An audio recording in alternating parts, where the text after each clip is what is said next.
साथ ही ये कैमरा, और इसका सिर्फ एक ही काम है, स्पेस में आपकी सेल्फी लेना, पृथ्वी को बैकग्राउंड में रखते हुए। और सिर्फ इतना ही नहीं, अगर आप सैटेलाइट पर अपनी फोटो अपलोड करते समय मुझे ये बताते हैं कि आप किस शहर से हैं, तो हम ना सिर्फ आपके शहर के ऊपर जाके सेल्फी लेंगे, बल्कि आपको ये भी बताएंगे कि ऐसा कब होगा। और अगर आप तब जाकर बाहर हाथ हिलाएं तो टेक्निकली आप उस पिक्चर में 2 बार होंगे। मुझे इस बात पर विश्वास नहीं होता कि हम एक ऐसे समय में रह रहे हैं जहां आप और मेरे जैसा कोई भी आम आदमी कुछ बनाकर उसे स्पेस में भेज सकता है। तो आज मैं आपको एक 6 स्टेप्स वाला क्रैश कोर्स देने वाला हूं, जहां आप सीखेंगे कि आप अपना खुद का कुछ बिल्ड करके उसे स्पेस में कैसे लॉन्च कर सकते हैं। और ये 6 स्टेप्स मेरे दिल के बहुत करीब है, क्योंकि ये वही स्टेप्स हैं जिन्हें मैंने पहली बार तब सीखा जब मैं नासा में एक नया इंजीनियर था और मार्स रोवर पर काम कर रहा था। तो सबसे पहले स्टेप 1 के लिए आपको अपने क्रिएशन को डिजिटली कैड में डिजाइन करना होगा। कैड मतलब कंप्यूटर एडेड डिजाइन, और आजकल जो भी चीजें मैन्युफैक्चर होती हैं उसका पहले कैड में डिजाइन ही बनाया जाता है, चाहे मार्स रोवर हो या एक आईफोन या हथौड़ा या फिर एक शैम्पू बॉटल। कैड ये विजुलाइज करने के लिए जरूरी है कि ये कैसा दिखेगा, और इससे ये तय करने में भी मदद मिलती है कि कौन सी चीज कहाँ होनी चाहिए। हमारे केस में डिजाइन फेज के कुछ महीनों बाद हम एक ऐसी चीज पर पहुंचे जो इस तरह की दिखती है, और ये देखने में बहुत इंप्रेसिव लग सकता है और कई मायनों में ऐसा है भी, लेकिन हमने एक तरह से चीटिंग की और अपना बहुत सारा वक्त और पैसा बचा लिया क्यूबसैट का यूज करके। लगभग 25 साल पहले स्टैनफोर्ड के 2 प्रोफेसर्स को यह एहसास हुआ कि स्पेस में जाने वाले हर सैटेलाइट को सोलर पैनल्स, रेडियो और कंप्यूटर जैसी बेसिक चीजें चाहिए ही होती हैं। तो हर किसी को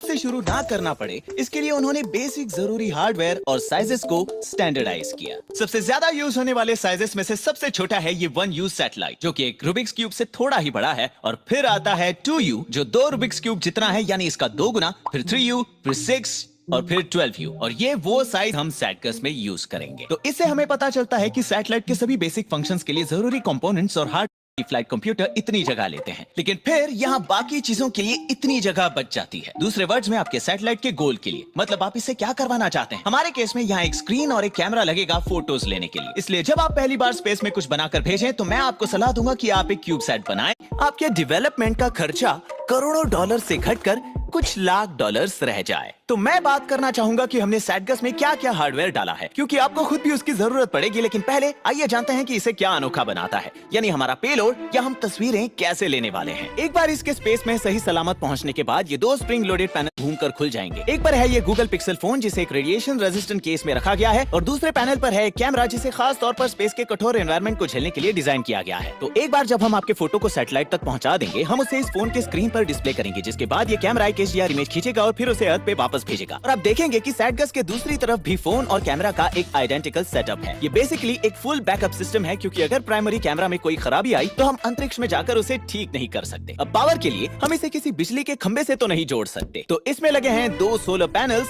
जो चार्ज करते हैं इन 120 वॉट आवर बैटरीज को। अगर इन सोलर पैनल्स को सीधे सूरज की दिशा में रखा जाए तो ये इतनी एनर्जी जनरेट कर लेंगे कि आप अपना फोन हर 90 मिनट में 9 बार चार्ज कर पाएंगे। लेकिन हमारे लिए एक बड़ी प्रॉब्लम खड़ी हो जाती है। हमें इसकी बैटरी को चार्ज करने के लिए सोलर पैनल्स को सूरज की ओर मोड़ना पड़ेगा, और फिर फोटोज भेजने और रिसीव करने के लिए इसे पृथ्वी की ओर मोड़ना पड़ेगा, और फिर पृथ्वी के साथ सेल्फी लेने के लिए इस ओर मोड़ना पड़ेगा। तो जब कोई फ्यूल या थ्रस्टर ही नहीं है और ना ही कोई एटमॉस्फेयर जिसे हम प्रोपेलर से धक्का देकर यहाँ वहाँ हिला सकें, तो ये कैसे होगा भला? वेल, ये रहा एक हिंट। ये क्यूब दिख रहा है, ये यहाँ इस स्विवल से जुड़ा हुआ है, और इसमें कोई भी थ्रस्टर्स या प्रोपेलर्स नहीं लगे हैं। लेकिन इसके बावजूद इस बटन को दबाने पर मैं इसे मैजिकली घुमा भी सकता और फिर रोक भी सकता हूं। तो क्या आप सोच सकते हैं कि इसमें ऐसा क्या है जिससे ये हो पा रहा है? वेल, अगर हम ये देखने के लिए इन पैनल्स को हटा दें तो इसका सीक्रेट है ये घूमती डिस्क। अब क्योंकि एंगुलर मोमेंटम कंजर्व रहना चाहिए, इसीलिए अगर ये डिस्क एक डायरेक्शन में घूमना शुरू कर दे तो फिजिक्स कहता है कि संतुलन बनाए रखने ट्यूब को दूसरी डायरेक्शन में घूमना पड़ेगा। तो अगर आप इन 3 डिस्क्स को, जिन्हें हम रिएक्शन व्हील्स कहते हैं, एक दूसरे से 90 डिग्रीज के एंगल पर रखते हैं, ऊपर नीचे घुमाकर पूरे सैटेलाइट को स्पेस में अपनी मर्जी से किसी भी डायरेक्शन में मोड़ सकते हैं। अब क्योंकि सैटेलाइट को घुमाना बहुत जरूरी है बैकअप के लिए, और इन डिस्क्स को उनकी मैक्स रोटेशन स्पीड पर पहुंचने के बाद उन्हें अनस्पिन करने में मदद करने के लिए इसमें 3 टॉर्क रॉड्स भी हैं, जो कि एक बार फिर एक दूसरे से 90 डिग्री पर ओरिएंटेड हैं।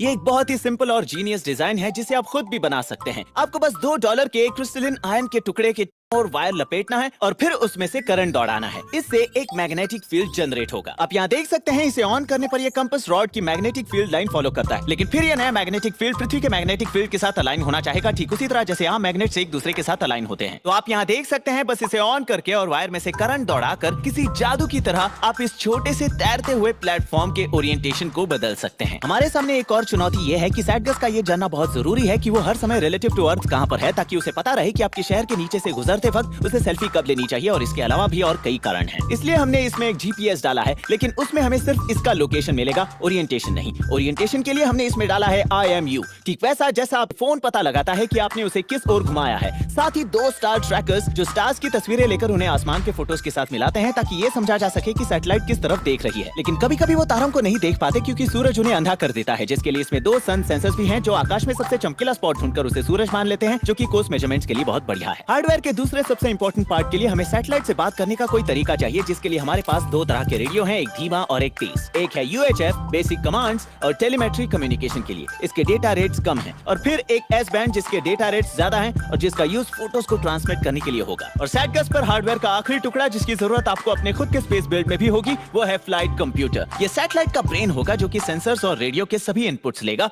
और फिर ये तय करेगा कि कहां घूमना चाहिए और कहां फोटोज लेने चाहिए। स्पेस में कुछ बनाकर भेजने के दूसरे स्टेप के लिए हमें अपने डिजाइन को एनालाइज करना पड़ेगा, क्योंकि स्पेस आपको मारने के लिए इन 4 मेन तरीकों का यूज करता है। तो हमें इनमें से हर एक को चेक करके ये कंफर्म करना होगा कि हम सेफ हैं। पहले तो स्पेस आपको हिला हिला कर तोड़ने की कोशिश करेगा। टेक्निकली ये स्पेस में पहुंचने से पहले लॉन्च पैड पर होता है, लेकिन अर्थ की ग्रेविटी से निकलने के लिए जिन रॉकेट्स की जरूरत पड़ती है वो इतने बड़े और पावरफुल होते हैं कि रॉकेट के अंदर का कंपन ही इतना खतरनाक होता है कि रोजमर्रा की आम चीजें तो आराम से टूट जाएं। खासकर तब जब वो चीज रॉकेट के वाइब्रेशन के साथ रेजोनेट कर रही हो। और इससे मेरा मतलब ये है, पता है जब आप किसी को सही समय पर झूले पर धकेलते हैं तो वो और भी ऊपर जाता है। क्या ये बहुत तेज है? क्या ये बहुत तेज है? क्या? और ऊपर! लेकिन अगर आप गलत समय पर धक्का दें तो आप उनका झूलना बिगाड़ सकते हैं और उसकी रफ्तार धीमी हो जाती है। हर चीज की एक रेजोनेंट फ्रीक्वेंसी होती है, चाहे वो आपके फोन के जमीन पर गिरकर टकराने का हो या भूकंप के दौरान किसी घर का हिलना। उदाहरण के लिए यहाँ 3 मासेस हैं जिनका वजन एक जैसा है। ये बस अलग अलग लंबाई वाले रॉड से जुड़े हुए हैं। तो जैसे जैसे मैं इस बेस प्लेट को हिलाता हूँ तो देखकर बताइए कि हम रेजोनेंट फ्रीक्वेंसी तक कब पहुँचते हैं। ओह देखो, लंबे वाले की तो मिल गई। ये उस झूले की तरह है क्योंकि हम इसके हर स्विंग के साथ और ज्यादा एनर्जी ऐड करते हैं जब तक ये टूट ना जाए। और अब एक बार फिर अगर मैं इस बेस के हिलने के फ्रीक्वेंसी बढ़ा दूं तो हम लंबे वाले मास की रेजोनेंट फ्रीक्वेंसी से आगे बढ़ जाएंगे। तो अब लंबा वाला मास तो ठीक है, लेकिन बीच वाला मास जोरों से हिलने लगा। लो अब ये भी टूट गया। अब अगर मैं ऐसा एक बार फिर से करूं और पहले वाले के रेजोनेंट फ्रीक्वेंसी पर रुक जाऊं और फिर दूसरे वाले के रेजोनेंट फ्रीक्वेंसी पर रुकूं और फिर इसकी स्पीड मैक्सिमम लेवल तक बढ़ा दूं, हम करीब तो पहुंचते हैं लेकिन इस छोटे वाली की रेजोनेंट फ्रीक्वेंसी तक पहुंच नहीं पाते। और हमें यही चाहिए। इस बेस प्लेट का हिलना रॉकेट के कंपन और हिलने डुलने जैसा है। हमें यह सुनिश्चित करना है कि हमारे हार्डवेयर की रेजोनेंट फ्रीक्वेंसी रॉकेट से ज्यादा हो, बिल्कुल इस छोटे वाले मास की तरह, ताकि वो इन दोनों की तरह टूटकर अलग ना हो जाए। लेकिन हम ये करेंगे कैसे? याद है वो कैड मॉडल जिसे हमने पहले स्टेप में डिजाइन किया था सब कुछ समझने और एनालाइज करने के लिए? वो दोबारा काम में आएगा क्योंकि अब हम उसका एक फाइनाइट एलिमेंट मॉडल बनाएंगे। इसका मतलब हम उस पूरे स्ट्रक्चर को लेकर उसे छोटे छोटे टुकड़ों में डिवाइड करेंगे जिन्हें मैश कहा जाता है। हर एक टुकड़ा काफी छोटा और सिंपल है, जहाँ हम बेसिक फिजिक्स इक्वेशंस का यूज करके देख सकते हैं कि अगर उनमें वाइब्रेशन शुरू हो जाए तो ये अपने बगल वाले टुकड़ों पर कैसा असर दिखाएंगे। तो अब कंप्यूटर को बहुत सारे सिंपल इक्वेशंस को सॉल्व करना है जो एक दूसरे से जुड़े हुए हैं, न कि एक ऐसा इक्वेशन जिसे सॉल्व करना नामुमकिन हो, ताकि ये सुनिश्चित किया जा सके कि पूरे सैटेलाइट और उसके हर हिस्से की रेजोनेंट फ्रीक्वेंसी रॉकेट के कंपन से ज्यादा हो। इसके बाद हालांकि हम जानते हैं कि हम उस लो रेजोनेंट फ्रीक्वेंसी के साथ ओवरलैप नहीं करेंगे, हमें ये बात पता होनी चाहिए कि रॉकेट का हिलना अपने आप में ही काफी खतरनाक हो सकता है। तो हम उसी फाइनाइट एलिमेंट मॉडल का इस्तेमाल करके ये भी सुनिश्चित करेंगे कि सैटेलाइट उन फोर्सेस को झेलने जितना मजबूत है या नहीं। स्पेस के पास आपको मारने का दूसरा तरीका है कि वो आपको जलाकर या फिर ठंड से भी मार सकता है। यहाँ पृथ्वी पर हमें एक अच्छा और आरामदायक एटमॉस्फेयर मिला है जो एक विशाल कंबल की तरह काम करता है। ये सूरज से आने वाली गर्मी को रोककर उसे हवा के माध्यम से चारों ओर फैलाता है, जिससे तापमान स्थिर रहता है। लेकिन स्पेस में ना तो कोई एटमॉस्फेयर है और ना ही हवा, तो एक ही ऑर्बिट में सैटेलाइट के कुछ हिस्से धूप में 100 डिग्री सेल्सियस तक गर्म हो सकते हैं और वही छांव में -80 डिग्री सेल्सियस तक ठंडे हो सकते हैं। ये ऐसा है जैसे हर 90 मिनट में पृथ्वी के किसी रेगिस्तान में दर्ज किए गए टेम्परेचर के लगभग 2 गुने तापमान से लेकर अंटार्कटिका में दर्ज किए गए सबसे ठंडे तापमान तक का सफर तय करना। अगर हम इसके बारे में नहीं सोचेंगे तो तापमान में इतने उतार चढ़ाव से इलेक्ट्रॉनिक्स बहुत तेजी से जम जाएंगे या ज्यादा गर्म हो जाएंगे। तो एक बार फिर हम मैश का इस्तेमाल करेंगे, मगर इस बार हम ये जांच करेंगे कि जब सैटेलाइट का मेटल स्ट्रक्चर सन की लाइट में या पृथ्वी की ठंडी छाया में होता है तो उसमें हीट कैसे स्प्रेड होती है। फिर आप जान जाएंगे कि हीटर को कहाँ रखना है, जैसे कि फ्लाइट कंप्यूटर के पास, ताकि पृथ्वी की छांव में ये बहुत ज्यादा ठंडा बढ़ाना पड़ जाए, और सैटेलाइट की सतह पर रेडिएटर की कोटिंग कहाँ लगानी है ताकि ये धूप में हद से ज्यादा गर्म ना हो। अंतरिक्ष के पास जो तीसरा हथियार है वो है आपको धूप से जलाकर मार डालना। स्पेस में डायरेक्ट सनलाइट में 1 घंटा पृथ्वी पर सनलाइट में खड़े रहने के एक पूरे साल के बराबर है। हमारे प्रोटेक्टिव एटमॉस्फेयर का एक बार फिर से शुक्रिया। इसलिए हमें सैटेलाइट पर मानो सनस्क्रीन लगाना है, जरूरी इलेक्ट्रॉनिक्स को मेटल या ग्लास के किसी मोटे टुकड़े के पीछे रखकर, वरना सूरज और बाकी सोर्सेस से आने वाले एक्सट्रीम और हार्श रेडिएशन से इलेक्ट्रॉनिक्स खराब हो जाएंगे। लेकिन ये कितना मोटा होना चाहिए? अब क्योंकि हमारा वेट का बजट बहुत कम है, इसलिए हम इसे जरूरत से ज्यादा मोटा भी बिल्कुल नहीं बना सकते।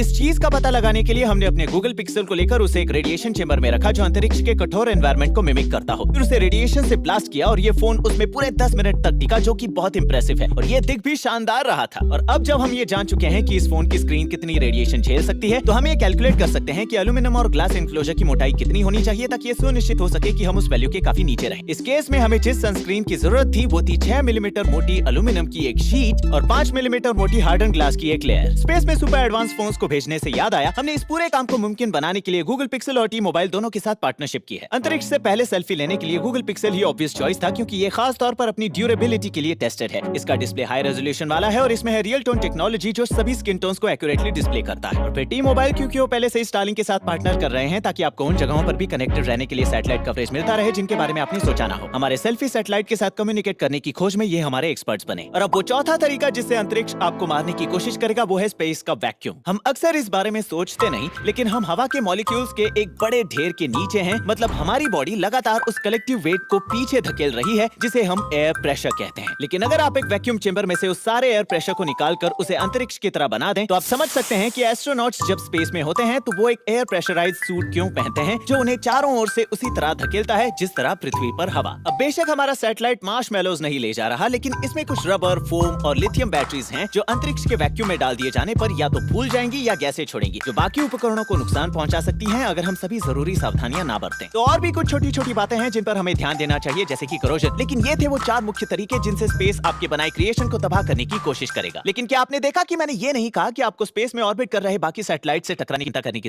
ये फोटो देखा हो तो आपको ये बात जानकर हैरानी हो रही होगी, क्योंकि ये फोटो रिप्रेजेंट कर रहा है हमारे प्लेनेट को करंटली ऑर्बिट कर रहे सभी सैटेलाइट्स को। बहुत भीड़ भाड़ है ना, लेकिन ये इन सैटेलाइट्स का असली साइज नहीं है, जिस तरह इस साइज नहीं है। सैटगस को किसी दूसरे सैटेलाइट से बचने के लिए थ्रस्टर्स की भी जरूरत नहीं पड़ेगी, क्योंकि इसके किसी से टकराने के चांसेस ना के बराबर हैं। इनफैक्ट अगर आप स्पेस में कितनी यूजेबल जगह है उसके हिसाब से कैलकुलेट करें तो हमारा आकाश हवाई जहाजों से जितना भरा है, अंतरिक्ष में सैटेलाइट्स की संख्या उससे 10 लाख गुना कम है। और फिर सोचिए कि आकाश में 2 हवाई जहाजों को एक दूसरे के करीब देखना कितना रेयर है। लेकिन फिर भी जस्ट टू बी श्योर, हम पृथ्वी को ऑर्बिट करने वाले सभी 44,000 सैटेलाइट्स और ऑब्जेक्ट्स पर एक्टिवली नजर रखते हैं जिनका साइज बड़ा है। और अब कुछ ऐसे इंटरनेशनल रूल्स हैं जिनके अनुसार अगर आप एक सैटेलाइट को ऑर्बिट में डालें तो कुछ सालों के बाद आपको उसे जलकर डिसइंटीग्रेट करना होगा। तो इससे पहले कि हम अपने मिनी स्पेस प्रोग्राम के तीसरे स्टेप की ओर बढ़ें और इसे सच में बिल्ड करें, मैं आपको बता दूं कि सैटगस सिर्फ 1 से 3 साल तक ही रहेगा और ऑर्बिट में चक्कर लगाएगा, जिसके बाद वो वापस धरती पर आने के रास्ते में जल जाएगा। तो अगर आपको वो स्पेस सेल्फी चाहिए तो आपको जाना होगा हमारे spaceselfie.com पर या फिर वीडियो के डिस्क्रिप्शन में दिए गए लिंक पर। एक बार साइट पर जाने के बाद चीजें काफी सिंपल हैं। बस अपनी मनपसंद सेल्फी अपलोड करो और फिर चुनो कि आपको पृथ्वी के साथ फोटो दिन में चाहिए या रात में। अपने मेल में मिलेगा, बल्कि आपको मेरे और मेरी टीम के साथ 1 या 2 महीने में कैलिफोर्निया में होने वाले रॉकेट लॉन्च को देखने का मौका भी मिलेगा। और हाँ, ये सब कुछ फ्री है अगर आप करंटली एक क्रंच लैब